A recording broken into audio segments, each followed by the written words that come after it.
रहीम अस्सलाम वालेकुम नाज़रीन, आप यूट्यूब चैनल देख रहे हैं। मैं इमरान खान हूं। आजाद कश्मीर में लोग आगे की तरफ बढ़ रहे हैं और मुजफ्फराबाद की तरफ जा रहे हैं और ये दावे किए जा रहे हैं कि वो अपने हकूक हासिल करके रहेंगे। दूसरी जानिब मिलिट्री एस्टेब्लिशमेंट ने वहां की कठपुतली हुकूमत के जरिए से रस्तों की बंदिश समेत बहुत सारे इकदाम करना शुरू कर दिए हैं।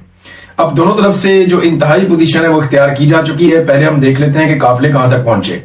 अगर आप आजाद कश्मीर का नक्शा देखें तो ये जो लोग चले थे निचले इलाकों से, यानी भिम्बर से, मीरपुर से, डुडियाल से, फिर उसके बाद ये लोग कोटली गए और वहां से अब ये काफिले आगे बढ़ते हुए पुलंदरी तक पहुंच चुके हैं।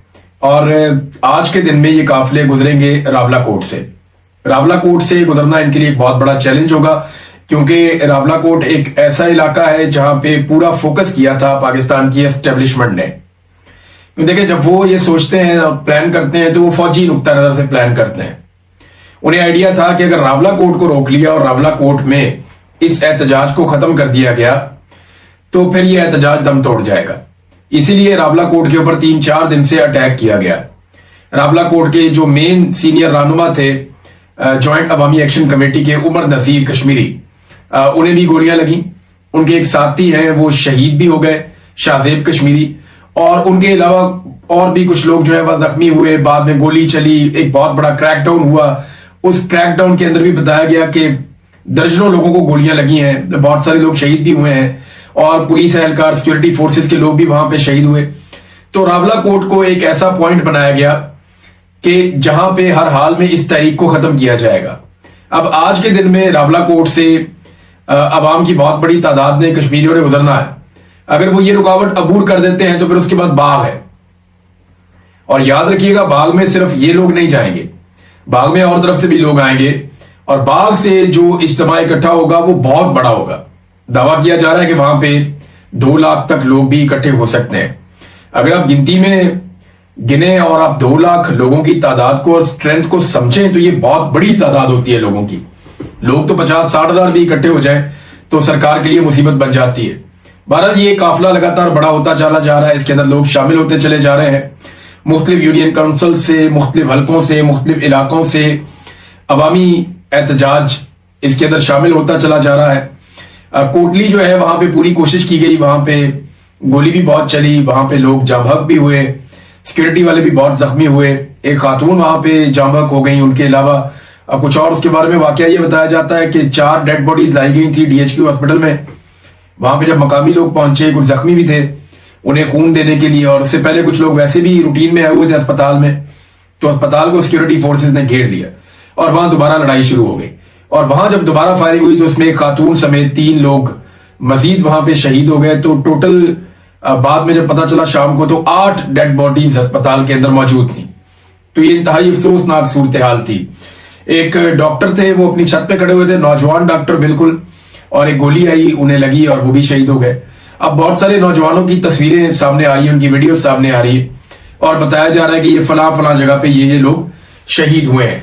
डेड बॉडीज के हवाले से कुछ दावे किए जा रहे हैं कि लोगों को उनकी डेड बॉडीज नहीं दी जा रही, ताकि लोग जब दफनाने जाएंगे या नमाज जनाजा करवाएंगे तो उसमें बहुत बड़ी तादाद में मजीद लोग इकट्ठे हो जाएंगे और जब लोग इकट्ठे होंगे तो फिर वो एहतजाज के अंदर शामिल हो जाएंगे। लिहाजा डेड बॉडीज नहीं दी जा रही। इसमें अहमद फरहाद साहब ने एक इंकशाफ किया। उन्होंने कहा कि मुझे तवातर के साथ खबरें मिली कि रावलाकोट में शहीद होने वालों की लाशें उनके लवाहिकीन को नहीं दी जा रही। मैंने बड़ी मुश्किल से रावलाकोट के नजदीकी इलाके खाई गला के उस्मान साबिर के भाई का नंबर हासिल किया। उसके भाई का नाम इमरान है, जो 7 जून की शाम रावलाकोट CMH के बाहर कत्लेआम का निशाना बना। उस्मान के भाई इमरान ने कहा कि मैं CMH लाश लेने गया तो मेरे सामने पुलिस लाश वहां से ले गई। मैंने उनकी बहुत मिन्नतें की कि मेरी बेवा मां है और उसकी आंखें भी नहीं है, तो वो लाश की मुंतजिर है। तो पुलिस ने ये कहकर लाश नामालूम मकाम पर मुंतकिल कर दी कि ये कौन सा कोई हज करके आया। मोहम्मद इमरान अगले रोज थाने गया तो पहले उसे किसी कर्नल साहब के पास जाने का कहा गया और फिर ये कहकर वापस भेज दिया गया कि लाश अमानतन दफना दी गई है। मोहम्मद इमरान ने तस्दीक की है कि बाज लोगों को इस शर्त पर लाशें वापस दी गई कि वो लिख कर दें कि उनका अजीज एक दहशतगर्द था। मोहम्मद इमरान से अपनी तफसीली टेलीफोनिक गुफ्तगू वो कह रहे हैं, मैं बाद में अपलोड कर दूंगा, वो तफसीलात जब आएंगी तो आपके साथ शेयर करूंगा। और कुछ और लोगों ने भी इस तरह की खबरें दी हैं कि जो डेड बॉडीज हैं वो नहीं दी जा रही लवाहिकीन को, और वो इसलिए नहीं दी जा रही कि ये लेकर जाएंगे, नमाज जनाजा करवाएंगे, वहां पे लोग इकट्ठे होंगे और जो लोग इकट्ठे होंगे वो भी इस एहतजाज का हिस्सा बन जाएंगे। कश्मीर के अंदर मवासलात का निजाम दरम बरम हो चुका है, वहां पे इंटरनेट, मोबाइल फोन, इन चीजों की बंदिश है, लिहाजा आपको बराह रास्त खबरें नहीं मिल सकती। बहुत कोशिश करने के बाद कुछ छोटी मोटी खबरें वहां से निकल रही हैं, जो खबरों का एक फ्लो है, जिस तरह होता है किसी भी इलाके में इस किस्म की कार्रवाइयां की जाएं, वो इस तरीके से नहीं हो रहा। लेकिन ये काफिले आगे बढ़ते चले जा रहे हैं और अब पुलंदरी को क्रॉस कर रहे हैं। जब ये रावला कोट में दाखिल होकर रावला कोट को क्रॉस करेंगे तो ये एक बहुत बड़ा मरहला होगा। तो आज के दिन में देखना है कि ये काफिले कितनी शिद्दत से और कितनी तेजी से रावला कोट को क्रॉस करते हैं। ये एक बड़ा इम्तिहान है। उमर नजीर कश्मीरी, जिन्हें गोलियां लगी, जिन्होंने जख्मी हालत में अपना स्टेटमेंट भी जारी किया था, इनके सर के ऊपर 1 करोड़ रुपए का इनाम भी रखा गया है कि जो इन्हें पकड़वाएगा उन्हें 1 करोड़ रुपया दिया जाएगा। तो उमर नजीर कश्मीरी साहब ने कहा कि वो खुद, उनकी हालत शायद कुछ संभली है, तो उन्होंने कहा कि वो खुद रावला कोट में आने वाले काफिलों का इस्तकबाल करेंगे।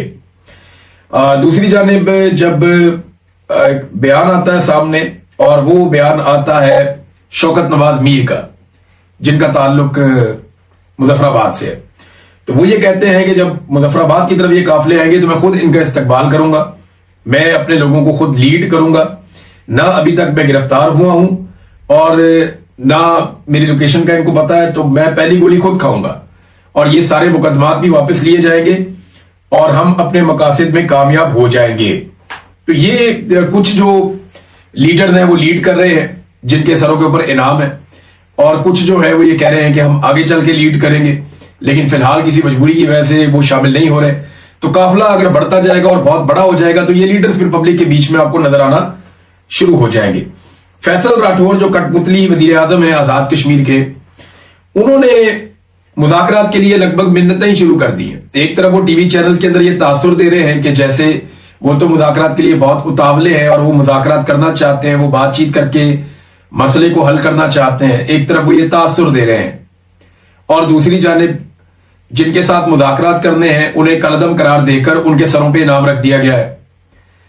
अब एक तरफ वो ये कहते हैं कि हमें बताएं हम कहां पे आके आपके साथ मुज़ाकरात करें, दूसरी तरफ जिन लोगों के साथ मुज़ाकरात करने हैं उन्हें कलदम करार दे दिया गया और उनके सरों पे इनाम रख दिया गया।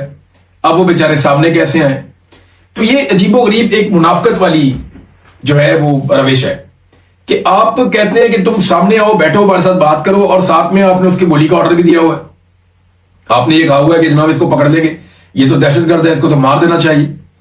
एक तरफ आप उन्हें कत्ल की धमकियां दे रहे हैं और अमली तौर पे इकदाम कर रहे हैं, उनके खिलाफ नोटिफिकेशंस निकाल रहे हैं, दूसरी तरफ आप कहते हैं वो हमारे साथ बैठ ही नहीं रहे। ये कैसे हो सकता है? लोग बेवकूफ तो नहीं है, लोगों को सब नजर आ रहा है, लोग देख रहे हैं कि फैसल राठौर साहब किस तरीके से कठपुतली का किरदार अदा कर रहे हैं। फिलहाल अभी तक तो हमें यही नजर आ रहा है। ये अच्छा किरदार अदा कर सकते हैं। अभी भी मुझे ऐसा लगता है कि मुजफ्फराबाद पहुंचने की शायद नौबत ना आए, ये काफिले रस्ते में ही होंगे अगले 2 से 3 दिन में, और फिर आप देखेंगे अगर ये कामयाब हो गए। देखें, 2 चीजें याद रखिएगा। अब अगर यहां से कश्मीरी वापस मुड़ गए या यहां से ये तहरीक खत्म हो गई, तो मेरी बात आप लिख के रख लीजिए, फिर एक तरह का डेथ वारंट है उन लोगों का जिन्होंने इस तहरीक को चलाया या इसके अंदर कभी शामिल हुए।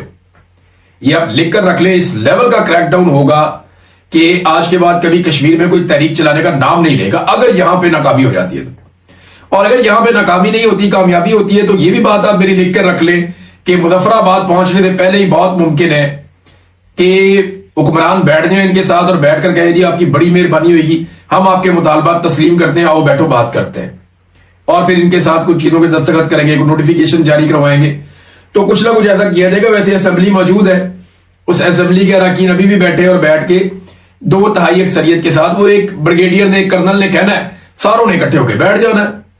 इनकी क्या जरूरत है कि ये इकट्ठे होकर ना बैठे? 12 तो उनकी मुट्ठी में, कुछ फैसल राठौर के साथ है, कुछ पीटीआई वाले, उनको एतराज नहीं होगा, तो ये सारे बैठ के 2/3 क्या, ये 100% अक्सरियत के साथ बड़े आराम से ये आईनी तरमीम करके 12 महाजरीन की नशिस्तें खत्म कर सकते हैं, तो मसला ही कोई नहीं है। लेकिन एस्टेब्लिशमेंट डटी हुई है कि उन्होंने कश्मीर के ऊपर जो उनका कंट्रोल है, जो कश्मीर को ये 12 महाजरीन की नशिस्तों के जरिए से मिलिट्री एस्टेब्लिशमेंट कंट्रोल करती है, तो वो नहीं चाहते कि ये कंट्रोल उनके हाथ से निकल जाए। तो अभी एक तरफ तो इनाम रखा गया जॉइंट अवामी एक्शन कमेटी के जो 4 आम अरकान है उनके सरों के ऊपर, तो दूसरी तरफ जो ओवरसीज कश्मीरी है वो बहुत गर्म हो गए। जो ओवरसीज कश्मीरी है खासतौर पर बरतानिया में, उन्होंने बड़े बड़े एहतजाज शुरू कर दिए। वो पाकिस्तान हाई कमीशन के बाहर एहतजाज कर रहे थे, इससे पहले वो इंडियन हाई कमीशन के बाहर एहतजाज किया करते थे, लेकिन पॉलिसीज इस तरह की हैं आसिम मुनीर साहब की, उन्हें पाकिस्तान की हाई कमीशन के बाहर पहुंचा दिया। हालात पाकिस्तान के यहां तक पहुंच गए हैं। अब वो कश्मीरी जो पाकिस्तान के ऊपर जान छिड़कते थे, जो पाक फौज के खिलाफ किसी से एक लफ्ज नहीं सुन सकते थे, वो कश्मीरी आज नफरत में चल रहे हैं, क्योंकि उनके घरों में लाशें जा रही हैं, उनके लोगों को गोलियां मारी जा रही हैं, जख्मी किया जा रहा है। और वो लोग मांग क्या रहे हैं? वो सिर्फ मांग रहे हैं अपने हकूक, और सादी सादी बातें उनकी डिमांड आप पढ़ के देख लें, आपको कोई एक डिमांड भी ऐसी नहीं लगेगी जो नाजायज हो। अब वहां पे उन्होंने भी ऐलान करना शुरू कर दिया कि जो ब्रिगेडियर फाइक को गिरफ्तार करेगा 10 करोड़ दूंगा, जो आईजी मलिक लियाकत को गिरफ्तार करेगा 10 करोड़ दूंगा। भाई जिन लोगों ने गैर कानूनी हरकतें की है, जो लोग अपने हलफ की खिलाफ वर्जी कर रहे हैं, जो आइन की खिलाफ वर्जी कर रहे हैं, अल्टीमेटली तो इन लोगों ने गिरफ्तार ही होना है। लेकिन उसने किया था, क्या नाम था उसका, जनरल फैद हमीद, वो गिरफ्तार है ना। जनरल बाजुआ भी बीमार है, वरना उसको भी गिरफ्तार होना चाहिए था।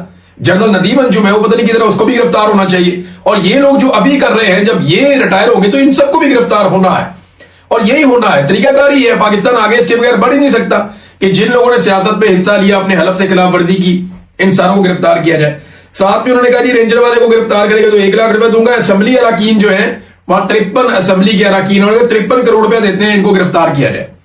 तो वो तो कानून जब बदलेगा, तरीकेकार चेंज होगा, नई हुकूमत आएगी, इंसाफ होगा, तो जो जालिम है वो गिरफ्तार होंगे। तो ये तो एक वक्त होना है, अभी चाहे ना हो, लेकिन कश्मीरी हर बात का तवातर के साथ जवाब दे रहे हैं। यानी जो भी पाकिस्तान से प्रोपेगेंडा किया जाता है उसका जवाब कश्मीरी बरतानिया से देते हैं, क्योंकि यहां पे इंटरनेट की बंदिश नहीं है और यहां पे उनको मारा नहीं जाता, उनके ऊपर अटैक नहीं किया जाता। भारतीय फंडिंग का इल्जाम जो है वो 5 मिनट में ये लोग लगा देते हैं। यानी 70 साल तक पाकिस्तान की मिलिट्री एस्टेब्लिशमेंट ने और जर्नैलों ने कश्मीरियों के हुकूक के लिए रोना धोना किया है। पाकिस्तान की एस्टेब्लिशमेंट ने आलमी सतह पे और पाकिस्तान के अंदर भी 70 साल तक या 70-75 सालों तक इन्होंने कश्मीरियों के हुकूक के लिए रोना धोना किया, बड़ी आवाज उठाई।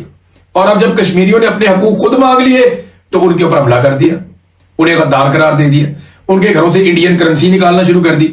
एक तो जो भी कभी पाकिस्तान की मिलिट्री एस्टेब्लिशमेंट के साथ जिसका भी फड्डा होता है ना, उसके घर से इंडियन करेंसी निकल आती है। ये इतनी सियाणी करेंसी है, ये फौरन पहुंचती है उनके घर में, जाके डेरा डाल लेती है, क्योंकि अब इनकी लड़ाई हो गई है मिलिट्री एस्टेब्लिशमेंट से, तो मैं इंडियन करेंसी हूं, मैं जाके इनके घर में बैठ जाती हूं। वहां से जाके उसको बरामद कर लेते हैं इंडियन करेंसी को, पता नहीं अपने साथ लेकर जाते हैं, अपने बैगों में लेकर जाते हैं, जाकर वहां से बरामद कर लेते हैं। मेरी तो समझ से बाहर है। तो ये 70 साल तक पाकिस्तानियों को इन्होंने चूरन बेचा कि हम कश्मीर को आजाद करवाएंगे और हम कश्मीरियों के हुकूक के लिए आवाज उठा रहे हैं। जो इंडिया में कश्मीरियों के साथ हो रहा है वो बहुत जुल्म और जबर हो रहा है। तो जब पाकिस्तान में आजाद कश्मीर के लोगों ने आवाज उठाई अपने हकूक के लिए, तो उन पर हमलावर हो गए। अब गद्दारी का इल्जाम तो ऐसे पाकिस्तान में लगाते हैं जैसे ये कोई मसला ही कोई नहीं है। आम आदमी का बड़ा दिल दुखता है जब आप उसको गद्दार कहते हैं, दहशतगर्द कहते हैं, बड़ा नामुनासिब लगता है। भारतीय फंडिंग का इल्जाम लगा देते हैं। ये इल्जाम अब नहीं लग रहे। ये मैं आपको एक चीज दिखाता हूं, ये देखें आप, ये देखें एक इश्तिहार है। इस इश्तिहार में आपको जो शक्ल नजर आ रही है ये अयूब खान की है। इंतखाबी निशान फूल भी आपको साथ नजर आ रहा, कमाल किस्म का गुलाब का फूल लगा हुआ है। तो ये कि अयूब खान को वोट दीजिए, पाकिस्तान मुस्लिम लीग के उम्मीदवार अयूब खान को वोट देना मुल्की तरक्की और इस्तेहकाम को वोट देना है। ये अयूब खान जब वोट मांग रहा था फातिमा जिन्ना साहिबा के खिलाफ, तो जाहिर है कि अब्दुल गफ्फार खान काबुल सिर्फ इसलिए गए हैं कि पख्तूनिस्तान का कजिया फिर पैदा करें। अब्दुल गफ्फार खान और उनके साथी इसमें मिस फातिमा जिन्ना के साथ पख्तूनिस्तान के लिए काम कर रहे हैं। यानी कायद-ए-आज़म की बहन पाकिस्तान को तोड़ने के लिए काम कर रही थी, ये अयूब खान ने कहा, और बाद में याह्या खान ने पाकिस्तान तोड़ दिया। आपको इन हकायक का इल्म होना चाहिए। फिर आगे एक शेर भी लिखा हुआ है कमाल किस्म का, बुनियादी जमहूरियतों के अरकान की हैसियत से आपको हकायक की रोशनी में फैसला करना चाहिए। एक डिक्टेटर जो इश्तिहार छाप रहा है उसमें जमहूरियत का नाम लिखा हुआ है। याद रखिए पाकिस्तान दुश्मनों में घिरा हुआ है। ये जुमला अभी भी आपको सुनने को, अभी कोई जर्नैल बोलेगा ना, यही बोलेगा, पाकिस्तान दुश्मनों में घिरा हुआ है। ये बात अयूब खान भी कहता था। खुदा ने पाकिस्तान आपकी हिफाजत में दिया है।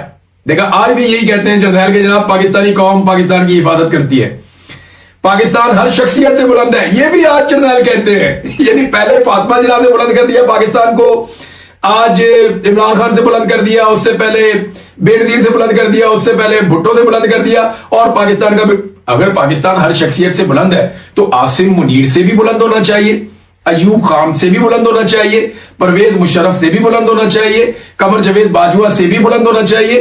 तो ये शख्सियात नहीं है, ये तो जो चाहते हैं अपने भुट्टो के साथ कर देते हैं।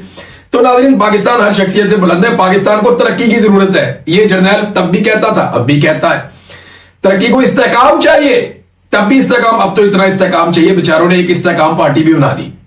और इस्तेहकाम को मजबूत हुकूमत चाहिए, मजबूत हुकूमत। याद है ये अभी जो मौजूदा मिलिट्री एस्टैब्लिशमेंट है हुकूमत को मजबूत कर रही है, कभी नशस्तें छीन लेते हैं, कभी जिमनी इलेक्शन में जितवा देते हैं, खवातीन की मखसूस नशस्तें छीन लेते हैं। हुकूमत को मजबूत करना है, इस्तेहकाम लेकर आना है। समझ आ रही है ना आपको? ये पुरानी कहानी है, ये स्क्रिप्ट चेंज नहीं हुआ। आपको पाकिस्तान का मुस्तकबिल जज्बात की बिना पर नहीं बल्कि सोच समझ कर तय करना है। आज भी पाकिस्तान तहरीक इंसाफ के लोगों को, आज भी कश्मीरियों को, आज भी चाहे बलोच हैं चाहे पश्तून है, कोई भी है, आज भी उन सबको ये जर्नैल क्या कहते हैं? ये जज्बाती लोग हैं। वो इन्हें जज्बाती कहते हैं। कौम के जज्बात से खिलवाड़ इन्होंने हमेशा खुद किया और आज ये कहते हैं जज्बाती लोग हैं। आज की तारीख में जो सबसे जज्बाती तकरीर है जो की गई है वो तो कैप्टन लियाकत ने की है।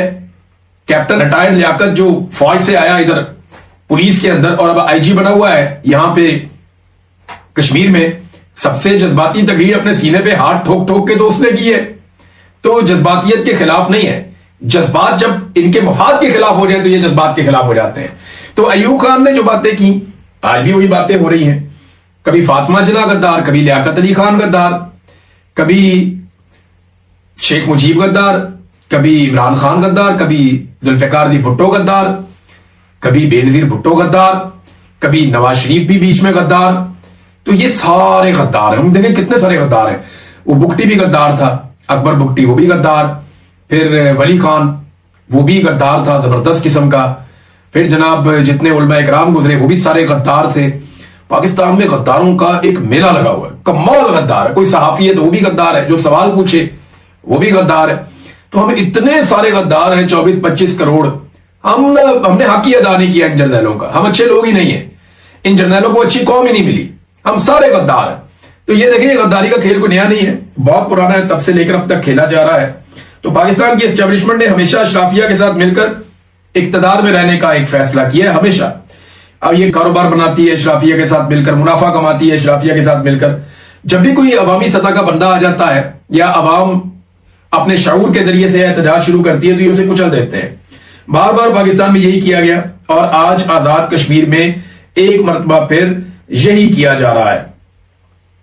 नाज़रीन, नीलम की तरफ से भी तैयारियां हो रही हैं, नीलम वैली की तरफ से। ये कश्मीर का अगर आप मैप देखें तो मुजफ्फराबाद बीच में आता है, नीचे जितने जिले मैंने आपको पहले बताए, ऊपर जो है वो नीलम वैली है। तो वहां से भी अब तैयारियां की जा रही हैं और वो जो पुल नीचे की तरफ आते हैं वहां पे रुकावटें डाली जा रही हैं, पट्टे वट्टे भी उखेड़ दिए गए हैं। वो लोग कहां रुकते हैं इन चीजों से? ये कश्मीरी बहुत मजबूत लोग हैं, बड़ी शानदार कौम है, तो ये नहीं रुकते इनसे।